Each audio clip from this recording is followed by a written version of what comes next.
There was a tweet announced last week with some Empower and Rift changes. Let's read it. The following Warlock turrets will now count as grenades for stats and perks. Anix, Sentry, Arc, Soul, Helion, Bleak Watcher, Chablo, the Old Gods will count as grenade stats and perks.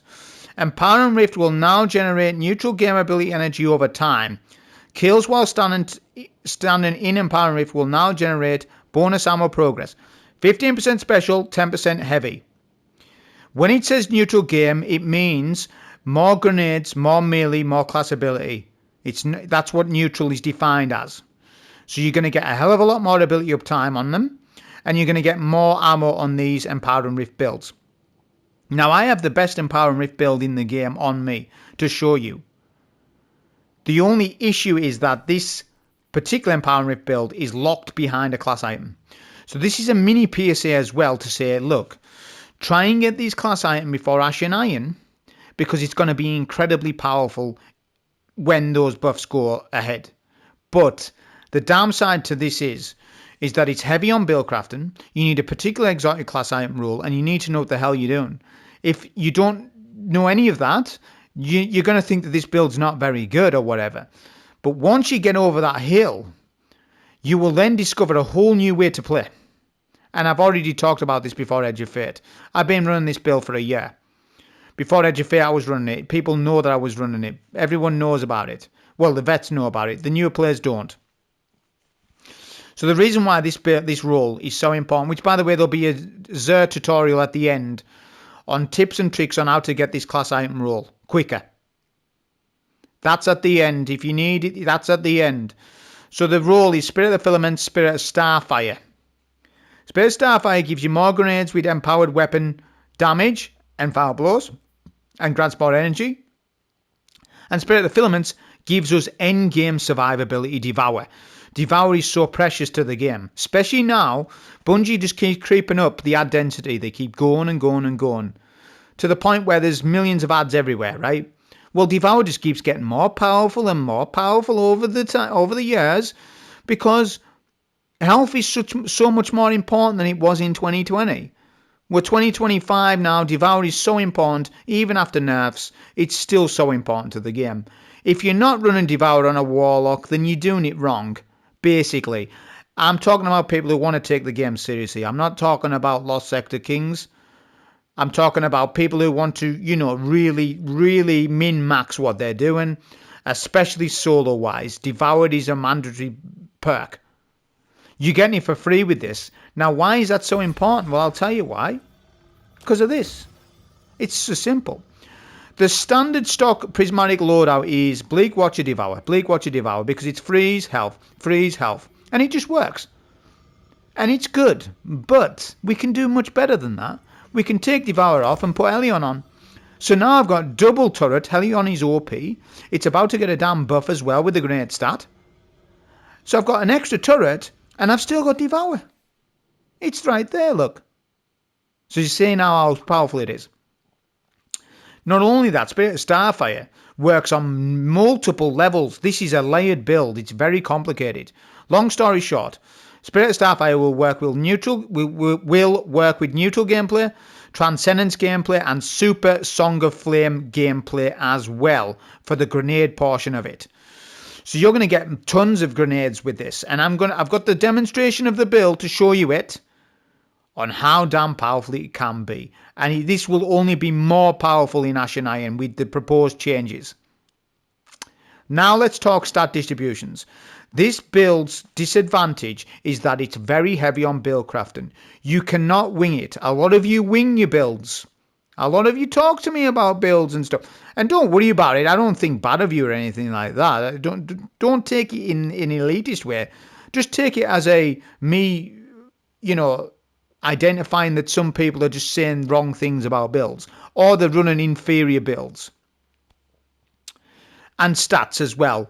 We need to get a foundational understanding of these stats, and I'm going to talk about it. For PVE, health.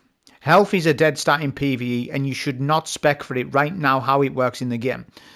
The health stat does not give more health. Let's read it. Increase the amount of health you gain each time you pick up an orb of power. Reduces flinch from incoming fire while aiming a weapon. You do get more health from orbs. So if you're running recuperation, that's fine. But with the nerf to recuperation, you're doing yourself disservice by trying to spec for health. Because of the fact that we have Devour, Devour covers health. This is the health stat. So this health stat is for PvP, it's not for PvE. Anyone who wants to take PvE seriously, stop specking for health stat. It's a dead stat. Until Bungie actually reworks the stat, it's not a recommendation to use it. If you use it, you're losing stats. Valuable stat points. Okay, the melee stat. This build is not melee based, but it needs a little bit of ability energy. Just enough to get by. Because when you're on your Transcendence, you are going to use that melee, but you're going to spam it. But I have actually fine-tuned exactly where the amount of melee energy that you need to get by. You don't want like 200 melee or anything. You just need enough, because this is not a melee build. You just want enough so that you keep getting your grenades back from your damage. So 55 is the minimum requirement for it. Any lower than this, the build is hurt. I have fine-tuned and tested each tier from 30 tier to 100. 100's overkill, you don't need it. 90 is also overkill. 80 is overkill. 70 is fine. 70 would be nice if I could get 70, but I noticed that if I had 55, I was still fine. The demonstration of the build will show you that. So don't spec too much for melee right now. Just enough to get you by on the build. Grenade needs to be 100 minimum. Super needs to be 100 minimum. Class ability needs to be 100 minimum. And weapon needs to be 100 minimum.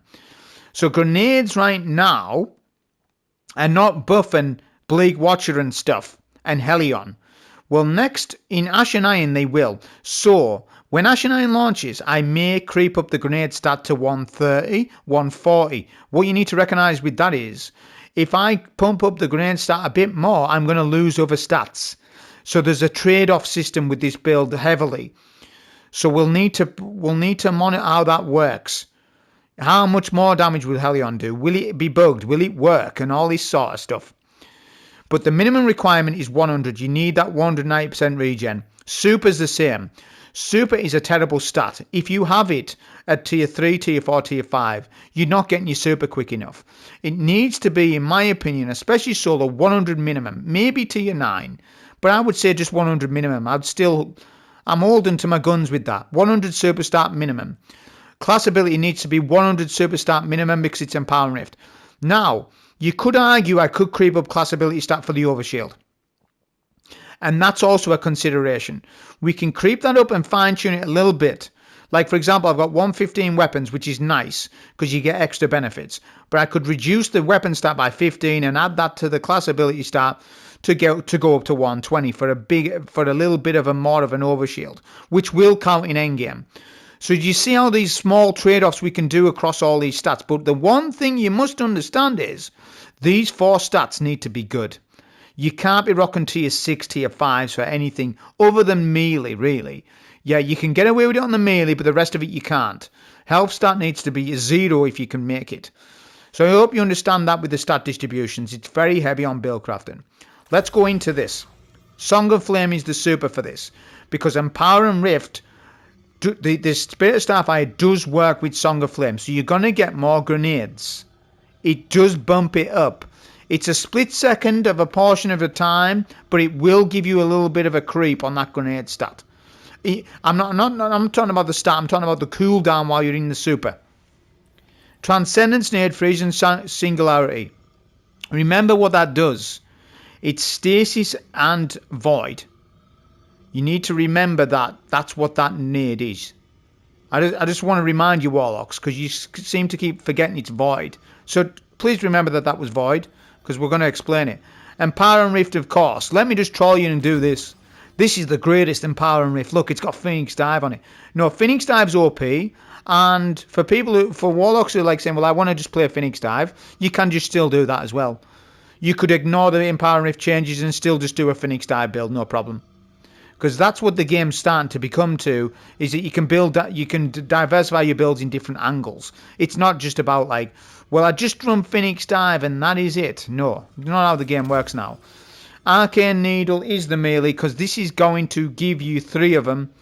This is going to allow you to run a lower melee stat, and it goes on. Okay, Nade doesn't matter. I'm using Bleak Watcher and Helion as I mentioned. Double turret. Fragments. Now you need to dial these damn fragments in, please. Facet of Ruin will buff Song of Flame, Freeze and Singularity, and Bleak Watcher. It will buff so much for you and a plus 10 weapon stat that you are throwing if you don't use this fragment. You are literally throwing if you don't. Facet of Dominance. Your void grenades weaken. Oh, remember? Facet of Freeze and Singularity. It's a void nade. You will debuff with your Transcendence gameplay. Facet of Dawn gives you Radiant. This must go on. You must apply Facet of Dawn for Radiant. And finally, you can make a choice. The final fragment is up for debate. Now, I could run Facet of Purpose. If I need Facet of Purpose, I'll put it on. It is minus 10 class ability, but it will give me Restoration. So I'm actively telling you, I'm actually giving up Restoration for Facet of Courage. Because it's plus 10 grenade stat. It's giving me a buff to Song of Flame. And I'm choosing that for stat distributions. But if I'm struggling on a run, I would put this on if I need to. But I don't think I will struggle because I've got Devour. Devour is enough. To have Devour and Restoration's overkill. Unless I really, really do need it, I'll pop it on. Do you see now? So this 4th fragment is a opener fragment to slot in what you want. For example, I could go Facet of Protection. Right? Which is actually a minus 10 grenade stat there, it says.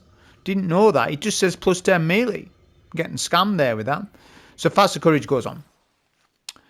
Now on to the weapons. Now you could go Mint Retrograde with this build, no problem. You are allowed to do that. However, with the build I'm suggesting to you, you'll get your Transcendence uptime to every 10 to 15 seconds. Depending on what targets you're up against. It's an incredible amount of uptime on Transcendence energy. And you need light and dark. Festival Flight, Demo Attrition Orbs is incredible on this build. It's so damn powerful. It's OP with Temporal Blast. But remember, Mint Retrograde Strand as well. So I could go if I see on a situation I need Mint instead, I'll swap to Mint. But Festival Flight is so OP with this. And then just a nice primary, preferably a solo one with Burn and Ambition. Because this is good for bosses. It's good for giving lots of more Scorch in combination with your Helion. Very good. I'd recommend a Burn and Ambition with this. But you could use any primary, I guess. It's up to the interpretation of the viewer, actually, what they want with the primary. But Finality's Augur is incredible. This is Anarchy, but in solar version. You will use the turret every time. You won't use anything else other than the turret. Because you're going to combine that turret with your double turret here. So you're going to be using a triple turret Empower and Rift build. It's got bait and switch and it procs off itself. So as long as I get damage with Festival Flight and the primary, this will then proc. You'll do incredible amounts of damage with it. Artifact mods, I mean, let's not talk about artifact mods because I want to just talk about the build, actually. It's more about the build. Yeah, but there's lots of different artifact mods you could use. Okay, armor mods, because I want to talk about this very precisely. On moment-to-moment gameplay, you would want some Ashes to Assets on, but you could have 1 Ashes to Assets, 1 Heavy Ammo Finder, or something like that. A Siphon on's always nice. Arms, Focus and Strike, and Bolster and Detonation. This will give me more Empower and Rifts, because I'm going to do lots of melees, and I'm going to do lots of grenades, which does work with Bleak Watcher and stuff. And should work with Helion, I think, next in Ashen Iron. I've got a loader on for my mods. Obviously, resistances, you just put the resistance on that you need for what you're doing in the activity. Concussive damage always goes on in endgame. Solar Weapon Surge, because we're going to have loads of orbs. People have forgot about surges. So you can use Surge. I could have run another Surge, right? But Solar Scav Kings had to go on, didn't it? Emperor Solar Scavenger had to go on. But I'm just giving you a build example. Insulation is so really good for the build. It's just icing on top. It's not like mandatory, but it's the cherry on top of a cake. Because when I'm making orbs with Festival Flight, I will get those orbs to pick up to go into my Empower and Rift energy. Finally, I've got Powerful Attraction on, which is icing on top. I mean, Prox Ward is always going on in endgame, especially when you're up against difficult things. I could go double bomber instead. So I could have took Prox Ward off and ran double bomber. But I mean, it didn't matter either way, to be honest, for the build. So that's the build in depth. Now the next part is going to be a demonstration of this build as it is right now on the stats that you see. And an absolute massacre of Carl getting destroyed. We're just going to go on a rampage, popping transcendences, and showing you the build, single target damage. Showing you it over and over and over with super, damage, orbs, turrets, this, radiant, arcane needle, this, nades, dominance, freezing singularities, empowering rifts, everything. Then after that, we'll show you the Xur tutorial on a little tip and trick on how to get this damn class item before Ashen Iron if you can. So that's the build portion of the information on with the demonstration. Okay, so you're ready for what's about to transpire of this demonstration of this build. It's going to be literally 5 minutes of me spamming turrets and transcendences. Just watch. This is the build as of today, right now with the stats I've showed you. Stasis turret goes down. Finality's Augur turret goes in. Arcane Needle, Empowering Rift. Transcendence pop, Festival Flight. Watch the grenade chunks. Burning Ambition, Bait and Switch is procced for Finality's Augur. Second nade goes in. Another nade goes in. Another Arcane Needle. Doing incredible amounts of damage here. That's it. Another Empowering Rift goes in. A Stasis Stasis turret goes in again. Another Solar Turret. Look at Transcendence Energy. I've just used it. Within 20 seconds, I'm getting it back. That's quicker than 20 seconds. Another Transcendence goes in. Reload with demo finalities, with demo GL, sorry. But just look at the ability chunks. See Spirit of Starfire working with the Freezing Singularity Grenade. Another turret. Well, I need to make another turret in a minute. That's another Transcendence used. That's second Transcendence. Working on third Transcendence. Super goes in, Song of Flame, which does work. See that slight chunk? You've got to slow the footage down to see the Song of Flame grenade chunk while you're in a rift.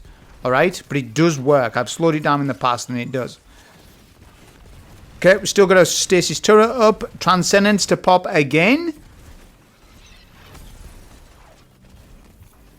That's it. More GL. Literally, we're just going to run out of ammo. That's what's going to halt this progress. Look at the super energy that we're getting. That's why you need 100 super stat. That's why you want that 100 super stat. But notice melee stat's okay. I'm getting enough arcane needles to get by.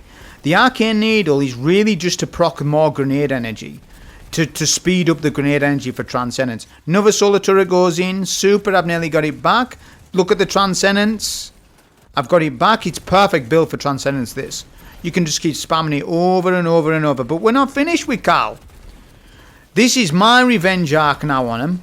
After all those years of me driving on my Sparrow to his cave on Nessus has been a pain to me. So it's revenge arc. That's exactly what this is. I don't know what Transcendence I'm on now. I've lost train of thought. Look at the amount of nades. The amount of increased nades, which is so important for this. Super, another super. Remember with Song of Flame, you can just extend it by just meleeing, but sometimes with a grenade. With a build like this, sometimes you will grenade because it's Demolitionist on the Strand GL. Obviously, got Helion proccing as well with all of this, remember. Every time I'm rifting, I'm getting that Helion. There we go. I think I'm finished, but I'm like, you know what? I'm going to keep going. Let's see what it's like with no ammo. Stasis turret goes in. A Solar turret goes in as well from Finality's Augur. Another damn Transcendence. Remember, he's getting debuffed every time we nade him as well. With Facet of Dominance. We can just keep burning Ambition and using burning Ambition on the Solar SMG as well. That's it. Transcendence is gone. Check Transcendence meters. This is with no ammo. I could go and get ammo, but I'm not. Look at the amount of damage we've done. Do you realise how much health Carl has in this? So we've nearly done... We're approaching past a third, getting to nearly a half. The amount of Transcendences that I've done and used. Look at that. That's good Transcendence, that. By the way, this isn't even getting kills on red bars. We haven't even tested when you kill a red bar, then you start DPSing a boss.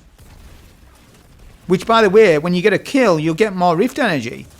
So that's even more rifts, more Helions, more melees, more grenades, more supers. Do you see the playback loop? We're just bullying him at this point. Look at this. And then another super goes in. We've got him half HP. Nearly half HP. That is a demonstration of this build. Proof on how it works now.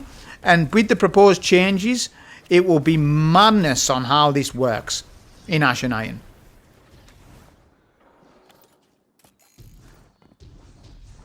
Here is the Xur tutorial for the class item. So, first thing that you want to do, I'm going to show you this. This isn't unlocked for everybody, but I need to show you it for the trick for the class items. So you're going to load up the Pale Heart. Now, you can wander the Pale Heart, and chests will drop exotic class items. But that's a time sink. It's a bit of a time investment.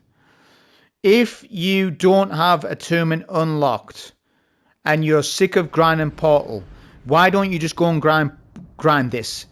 It's Warlock mains. Because this class item is so damn important to the game. And if you don't have it, well, then you're wasting time not having it. You know? Get it now while you can. While nothing's going on.